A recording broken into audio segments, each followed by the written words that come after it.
Mon père a refusé de garder ma fille. Nous ne sommes pas tes nounous. Fais-le toi-même.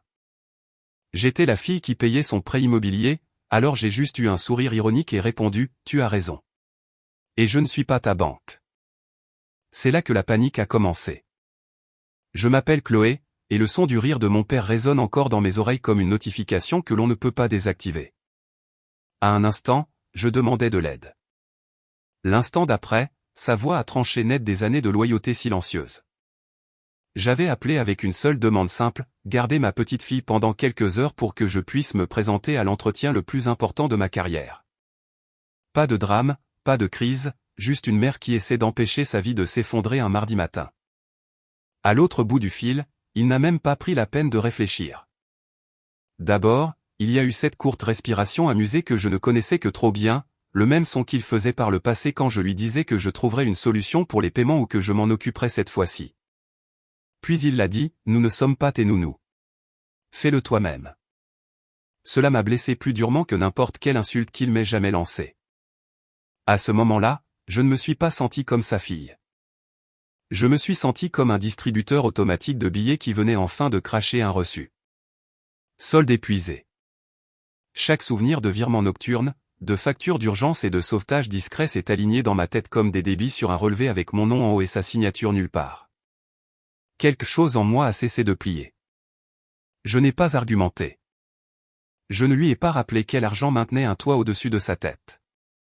J'ai simplement répondu calmement, d'une manière qui m'a effrayé moi-même. Tu as raison, et je ne suis pas ta banque. Il n'avait aucune idée de ce que cette phrase signifiait vraiment pour lui. Mais moi, je le savais. Avant de vous raconter ce qui s'est passé après cet appel, répondez-moi à ceci. Quelle heure est-il là où vous vous trouvez? Et vous êtes-vous déjà senti comme la banque de votre propre famille? Plus tard ce matin-là, la maison semblait avoir été vidée de tout son et de toute patience en même temps. Je me tenais dans la cuisine, mon téléphone à la main, non pas parce que j'attendais que mon père rappelle, mais parce que je savais qu'il ne le ferait pas. C'était la partie qui piquait le moins. Ce qui coupait plus profondément, c'était à quel point son rejet me semblait familier une fois le choc passé. J'ai ouvert le navigateur sur mon téléphone et j'ai cherché une garde d'enfants d'urgence, le genre de service que j'avais toujours supposé être pour les gens avec de plus grands emplois et des lignées familiales plus saines. Le tarif horaire m'a serré la gorge, mais au moins il venait avec quelque chose que mes parents ne m'avaient jamais offert de manière constante, la fiabilité. J'ai réservé une gardienne pour le créneau de l'entretien, entré les détails de ma carte et cliqué sur confirmer. C'était cher, mais c'était à moi. Pas de sermon, pas de soupir, pas de culpabilité. Une fois cela réglé, l'adrénaline a commencé à se dissiper, laissant derrière elle une prise de conscience plus lente et plus lourde. J'ai marché jusqu'au salon et je me suis assise sur le bord du canapé, sentant la matinée se rejouer dans ma tête. Pas seulement l'appel téléphonique, mais des années de moments superposés derrière lui, des virements nocturnes étiquetés, aides temporaires, des paiements de prêts immobiliers qui étaient censés être juste jusqu'à ce que les choses s'arrangent, des anniversaires où mon cadeau consistait à couvrir une crise au lieu d'emballer quelque chose dans une boîte. Les images venaient en éclairs rapides plutôt qu'en scène complète, mon père me tendant une pile d'enveloppes en disant qu'il n'y comprenait rien. Ma mère insinuant que la maison ne survivrait pas à un autre paiement manqué. Manon débarquant avec un nouveau téléphone et une vieille histoire sur la raison pour laquelle elle ne pouvait pas payer son loyer ce mois-là. Chaque fois, j'étais intervenu, me disant que je pouvais gérer, et j'étais passé à autre chose avant que le ressentiment n'ait le temps de durcir. Je croyais que cela me rendait forte. Maintenant, cela me donnait simplement l'impression d'avoir été utilisé.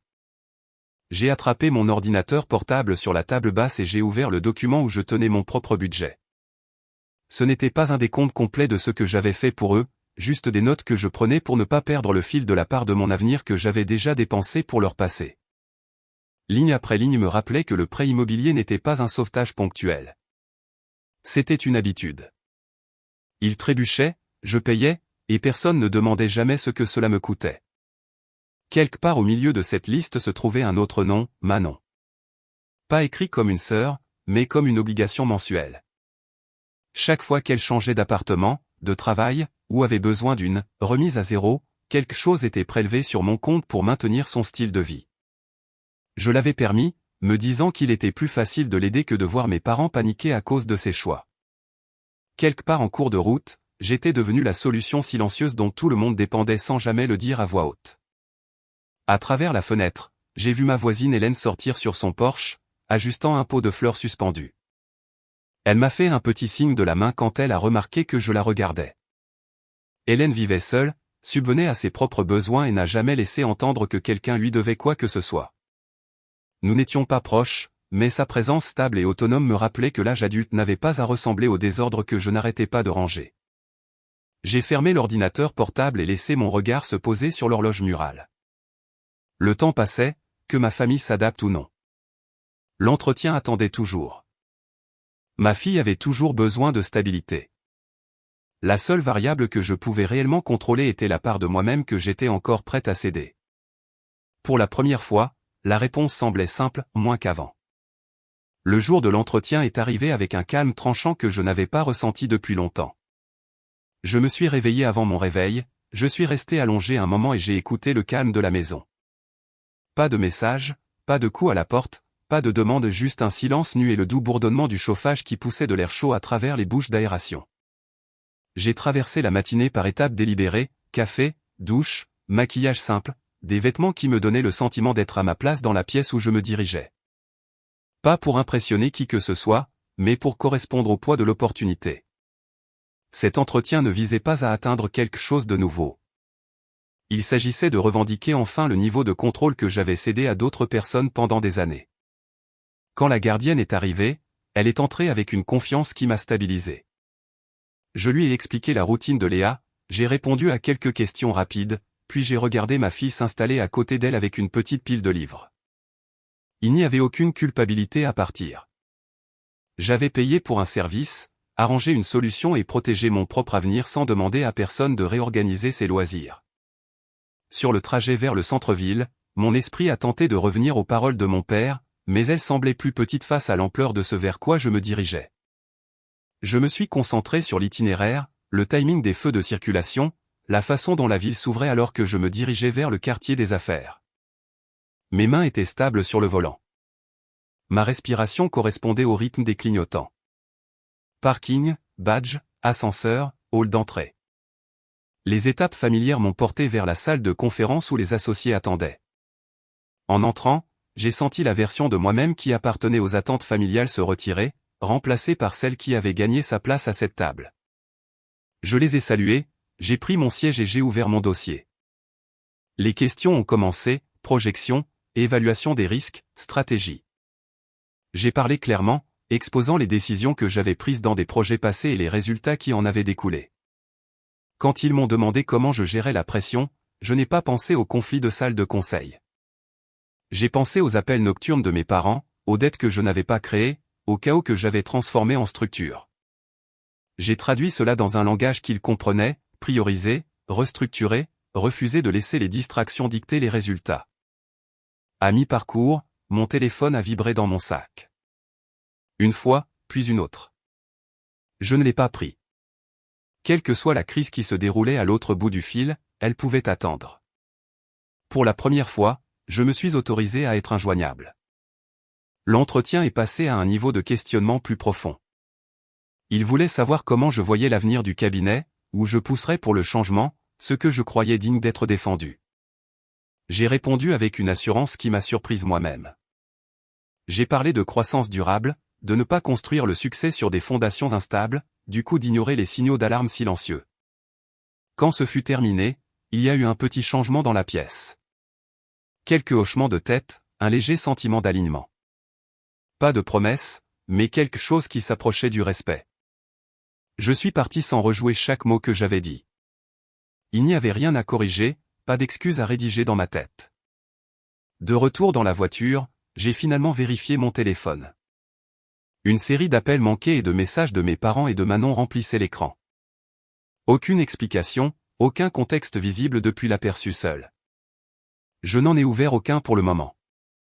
Le moteur a démarré en douceur alors que je commençais le trajet du retour.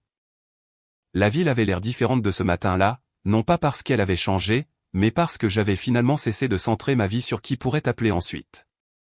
Au moment où j'ai tourné dans ma rue ce soir-là, le ciel avait glissé dans une teinte sombre qui donnait l'impression que tout était suspendu. La maison avait la même apparence de l'extérieur. Mais quand j'ai franchi la porte d'entrée, j'ai su que quelque chose entre moi et ma famille avait changé.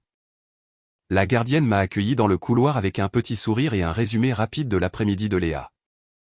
Léa était calme, contente et prête pour le dîner. C'était tout ce dont j'avais besoin. J'ai payé les frais, je l'ai remercié et je l'ai regardé partir avec une efficacité tranquille que j'aurais souhaité que mes propres parents m'aient jamais montrée. Ce n'est que lorsque la porte s'est refermée que je me suis tourné vers mon téléphone. L'écran s'est allumé avec un mur d'appels manqués et de messages vocaux, les noms de mes parents empilés les uns sur les autres et celui de Manon coincé vers le bas. Je ne m'attendais pas à des excuses. Le volume seul m'indiquait que ce n'était pas du remords. C'était de la panique. J'ai mis une casserole d'eau à chauffer pour les pâtes avant d'appuyer sur lecture pour le premier message vocal. La voix de mon père s'est répandue, forte et tendue. Il n'a pas commencé par bonjour. Il s'est lancé directement dans une plainte concernant une carte refusée à l'épicerie, sur le fait de faire la queue avec un chariot plein pendant que la caissière lui disait que la transaction ne passerait pas. Il n'arrêtait pas d'insister sur le fait qu'il devait y avoir une erreur avec ma carte, comme si le plastique dans son portefeuille était une extension de ma main. Le deuxième message vocal venait de ma mère. Son ton était plus doux, mais le message était le même. Quelque chose n'allait pas avec la carte qu'ils utilisaient pour les courses et l'essence, et elle avait besoin que je regarde ça parce que la banque ne les écoute jamais. Il y avait de l'embarras dans sa voix, mais pas du genre qui mène à la réflexion. C'était l'embarras d'être dérangé devant des étrangers. J'ai arrêté la lecture et j'ai posé le téléphone sur le comptoir. De la vapeur s'élevait de la casserole pendant que Léa fredonnait dans le salon, empilant des blocs dépareillés. La normalité de cette scène rendait leur chaos distant, comme une tempête que je pouvais enfin regarder sans sortir. Plus tard, en sortant pour jeter les poubelles, j'ai vu Hélène descendre le trottoir avec un sac de courses réutilisable. Elle s'est arrêtée en me voyant et a légèrement soulevé le sac comme pour dire « longue journée ». En s'approchant, elle a mentionné presque nonchalamment qu'elle avait croisé mes parents au supermarché de l'autre côté de la ville. Elle ne s'est pas attardée dessus, notant simplement qu'ils avaient semblé agités à la caisse, parlant d'une fille qui gérait toutes les factures, pendant que la caissière attendait. Elle n'était pas indiscrète. Elle était observatrice. Mais ce détail, la façon dont il me décrivait à une étrangère, s'est déposé sur ma peau comme quelque chose de collant que je voulais arracher. De retour à l'intérieur, j'ai ouvert mon ordinateur portable et je me suis connecté au compte lié à la carte qu'ils utilisaient. Je ne l'avais pas vérifié depuis des mois. Il était destiné aux urgences et à l'essentiel, un tampon que j'avais mis en place pour qu'ils ne se retrouvent pas dans cette situation à une caisse. La liste des transactions racontait une autre histoire, des notes de restaurant qui ne pouvaient jamais être confondues avec des repas de base, des commandes en ligne qui n'avaient rien à voir avec les courses ou l'essence, des paiements récurrents d'un complexe d'appartements dans le quartier de Manon toutes les 4 semaines, réguliers comme un battement de cœur. Ligne après ligne, c'était là. Mon nom sur le compte, leur vise empilée dessus comme une maison construite sur des fondations empruntées. Le refus à l'épicerie n'était pas un bug. C'était un voyant d'alarme. Et pour une fois, je n'étais pas celle qui se précipitait pour l'éteindre. Les notifications ont commencé à s'accumuler avant même que je ferme l'ordinateur portable. Je l'ai mis de côté sur la table de la salle à manger et j'ai laissé l'écran de mon téléphone éclairer la pièce d'une lueur dure et insistante. Appels manqués, messages vocaux et un flot de textos s'alignaient dans une colonne étroite. J'ai ouvert d'abord la conversation avec mon père. Ces messages arrivaient par courtes rafales, secs et étrangement formels, comme s'il parlait à un service client au lieu de sa fille. Il écrivait sur un problème avec le compte, sur l'embarras à la caisse, sur la façon dont la carte avait, soudainement cessé de fonctionner. Chaque ligne me transférait la responsabilité sans jamais la nommer. Rien sur ce qu'ils avaient dépensé, rien sur la raison pour laquelle le solde était épuisé, juste une attente que je répare cela. Les textos de ma mère étaient plus longs mais suivaient le même schéma. Elle enveloppait sa panique dans la politesse, décrivant la façon dont les gens dans la file les regardaient, comment elle avait dû se mettre de côté avec un chariot plein, à quel point c'était difficile pour eux de gérer quelque chose comme ça à leur âge. Elle n'a pas demandé comment j'allais. Elle n'a pas posé de questions sur Léa ou l'entretien. Elle a seulement demandé quand je pourrais jeter un œil et faire en sorte que les choses fonctionnent à nouveau. Puis est venu Manon. Ses messages étaient moins prudents. Elle a demandé si j'avais touché à quelque chose sur la carte, parce que son virement de loyer était rejeté. Elle m'a rappelé que le bail était à son nom, mais que le mode de paiement était le mien, comme si c'était une sorte d'accord que j'avais signé au lieu d'une faveur que j'avais prolongée bien trop longtemps. Elle a mentionné les frais de retard et les codes de crédit, toutes les choses dont elle ne s'était jamais souciée tant que l'argent sortait discrètement de mon compte pour aller dans son appartement.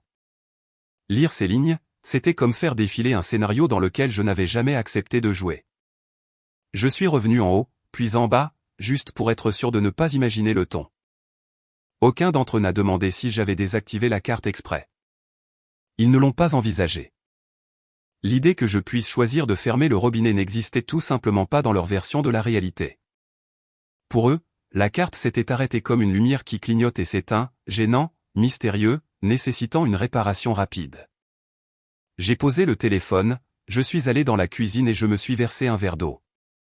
Léa parlait doucement à ses peluches dans la pièce à côté, inventant une histoire où elle partageait des goûters et choisissait des jeux à tour de rôle.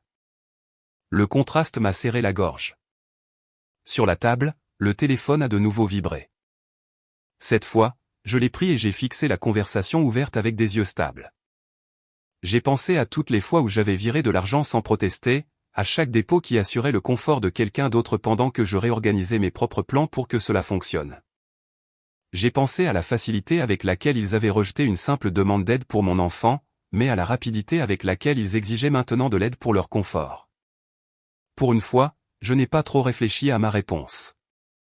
J'ai tapé un court message dans la conversation de groupe familial.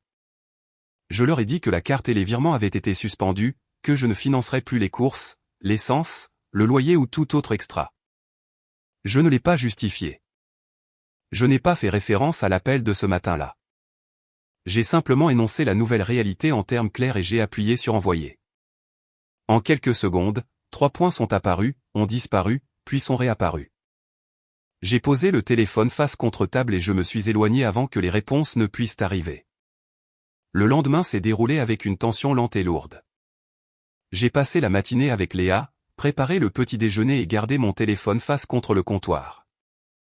Je savais déjà que d'autres messages attendaient. Quand je l'ai finalement pris, la conversation de groupe familial avait explosé pendant la nuit.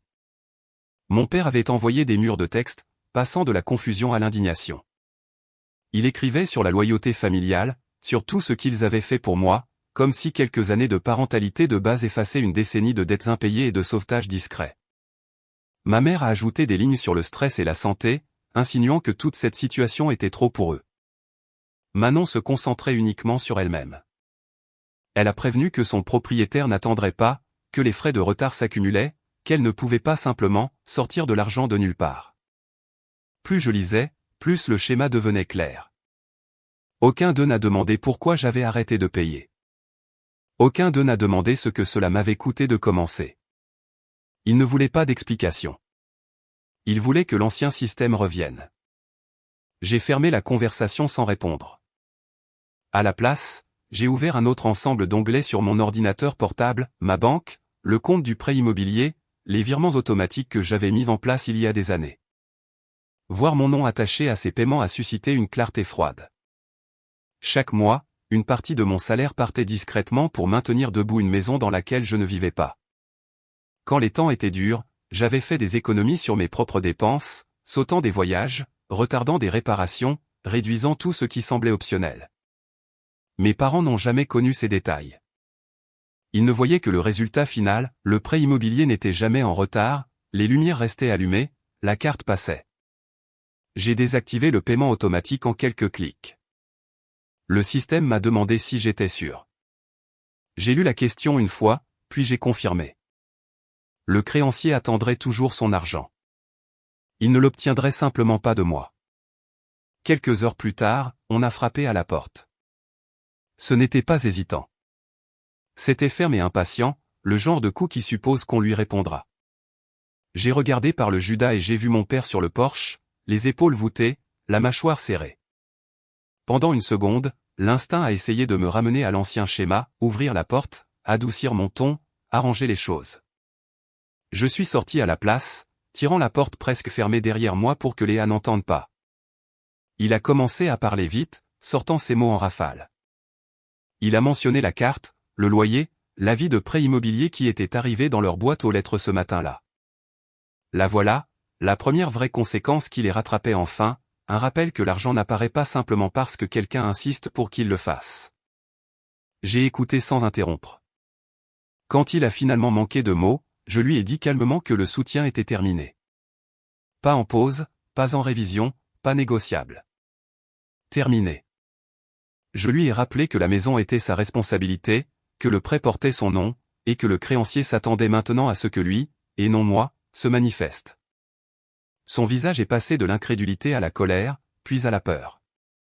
Il a demandé comment je pouvais faire ça à ma propre famille. J'ai pensé à toutes les fois où j'avais fait quelque chose pour eux au détriment de moi-même. La question me semblait être à l'envers. Je ne suis pas resté longtemps sur le porche. Je n'ai pas argumenté ni expliqué. J'ai répété la même phrase une fois de plus, puis je lui ai dit qu'il devait appeler la banque lui-même. Quand j'ai fermé la porte, sa silhouette s'est estompée derrière le verre dépoli. La culpabilité que j'attendais n'est pas venue. Ce qui s'est installé à sa place était une réalisation plus silencieuse, pour la première fois, leur avenir dépendait de leur choix, pas des miens. Les semaines ont passé dans un calme que je reconnaissais à peine. Pas le silence, Léa chantait toujours à ses jouets et posait des questions sans fin, mais le bourdonnement de fond de la crise avait disparu. Plus de virements automatiques vidant mon compte. Les appels ont continué, puis se sont raréfiés pour devenir des messages vocaux que je n'ai jamais retournés. Le ton est passé de l'indignation aux supplications, puis à une confusion totale. Ma mère a mentionné des réunions avec le créancier. Mon père semblait offensé que le problème refuse de se régler de lui-même comme il l'avait toujours fait quand je payais en arrière-plan. Un après-midi au bureau, je l'ai vu. Une annonce immobilière pour la maison de mon enfance est apparue sur un site local. Les photos étaient lumineuses, les pièces mises en scène, mais je connaissais chaque ligne de cette maison. La légende les qualifiait de « vendeurs pressés ». Je n'avais pas besoin de plus de détails. Ils essayaient de vendre avant que la banque ne prenne la décision pour eux. Pendant un instant, quelque chose s'est serré dans ma poitrine. Pas pour les murs ou le jardin, mais pour l'idée de famille que j'avais financée bien après qu'elle ait cessé d'exister en pratique. La version plus jeune de moi voulait transférer de l'argent, passer des appels, créer un dernier atterrissage en douceur. La femme que j'étais devenue savait qu'un autre sauvetage me ramènerait directement dans le rôle dont je venais de m'extirper. J'ai fermé l'onglet et je suis retourné à mon travail. Des bribes des conséquences me sont parvenues par des parents éloignés et le bord flou des réseaux sociaux. Mes parents ont fini dans une location plus petite de l'autre côté de la ville, un endroit avec une moquette vieillissante et des murs fins au lieu de parquets polis et de rues calmes. Il n'y avait plus de folies occasionnelles au restaurant. Ils vivaient enfin avec ce qu'ils avaient réellement au lieu de ce que l'on pouvait me presser de fournir. Manon n'a pas échappé au changement. Sans ma carte pour couvrir son loyer, elle a quitté son appartement en solo et a emménagé avec des colocataires.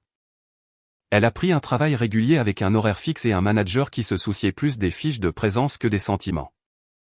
Ses publications sont passées de photos de brunch soignés à de vagues plaintes sur le stress et les gens qui ne soutiennent pas. Je me suis reconnu entre les lignes et j'ai continué à faire défiler.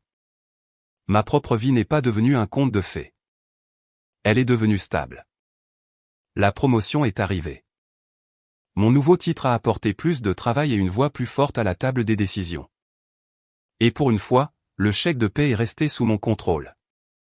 Au lieu de disparaître dans la crise de quelqu'un d'autre, il est allé dans un fonds d'urgence à mon nom, dans de petits voyages avec Léa, dans de lentes améliorations d'une maison qui nous appartenait. Le vrai changement a été interne. J'ai cessé d'utiliser ma capacité à endurer comme preuve que je devais continuer à endurer. J'ai cessé d'expliquer mes limites comme si c'était des excuses. J'ai cessé de confondre être épuisé avec être aimante. S'il y a une leçon ici, c'est celle-ci, aider quelqu'un n'est pas la même chose que le porter. À un certain moment, le « je m'en occupe » se transforme discrètement en « sers-toi de moi ».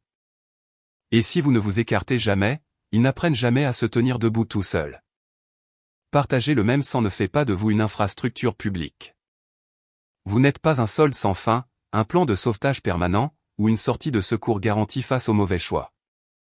Vous avez le droit de décider où votre soutien s'arrête. Si vous vous êtes déjà senti comme le filet de sécurité ambulant de votre famille, j'espère que mon histoire vous pousse à vous poser une question difficile, que se